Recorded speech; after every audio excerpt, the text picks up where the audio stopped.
You're listening to the Bearded Theologians podcast, hosted by Zach Bechtold and Matt Franks. If you'd like to learn more about the Bearded Theologians, you can go online at beardedtheologians.com, where we have past podcasts, blogs, and a couple items for sale.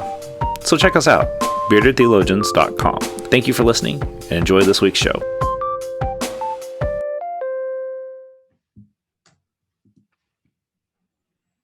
You're listening to the Bearded Theologians podcast, hosted by Matt Franks and Zach Bechtold. So this week on the podcast, we're actually going to look at the 3 days leading up to Easter. Sorry. What's the fancy word you were throwing around before we started recording? I was trying to be all cool and throw around the word of the Paschal Triduum. It's Holy Week, and high church and dyslexia don't match. No, they don't. Not today. Not today, Satan. So we're talking about those 3 days. And so Zach, do you want to kind of center us in that or bring us back in? Yeah. So we're heading into the part of the Holy Week where we get to Monday, Thursday, where many of us celebrate Jesus communing with the disciples, having communion, and then washing their feet. Sometimes pastors and churches do one or the other. Sometimes they do both. My focus is typically the washing of feet, and I save communion for Easter. And then that heads us into the very somber moments of Good Friday in Jesus taking the physical journey to the cross, and death and burial.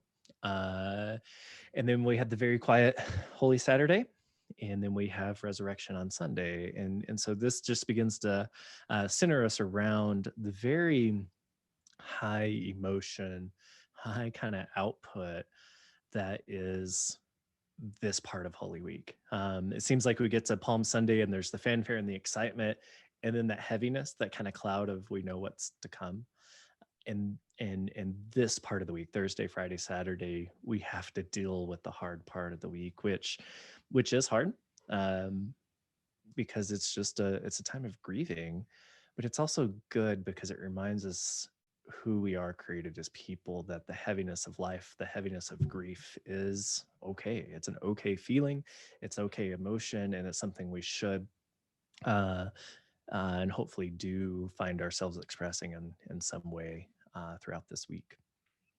Well, and I think that's where, like, there are churches that do the Sunday, so it's like Palm Passion Sunday. And so, like, it's a fire hose of information, and that leaves you with a whole week of really nothingness. Like, I've always struggled. I've been in a church that did that. And I mean, I'm very high liturgical, low liturgical, like following, but I have a strong sense of the liturgical season and the liturgical time of Holy Week. And I really try, at least in the congregations I've served, I really try to take a day, like we do different things each day, to kind of focus and really dive into the story even deeper. And for me, this is the first church I've been in that actually did a Monday, Thursday service. All of them have done Good Friday service. And we're not doing a Monday, Thursday this year. We just opted just to do a Good Friday Tenebrae. And, it's one of those things that,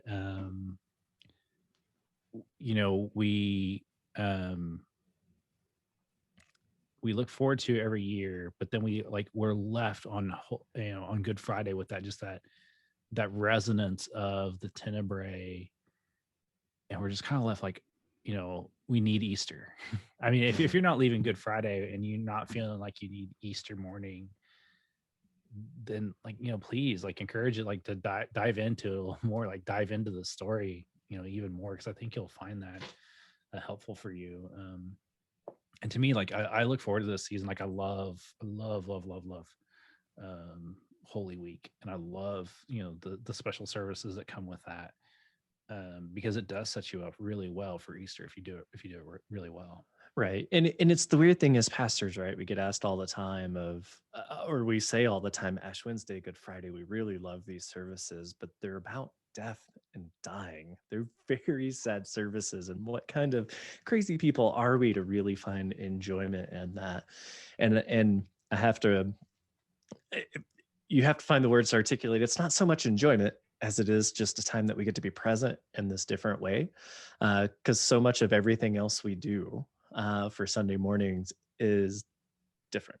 It's we're trying to bring joy and hope and love and grace in these other ways. In Ash Wednesday, Good Friday, Holy Week, we get to bring it in this very real human way of acknowledging the really crappy moments in life, death, and we all know, right, that resurrection and hope is on the way.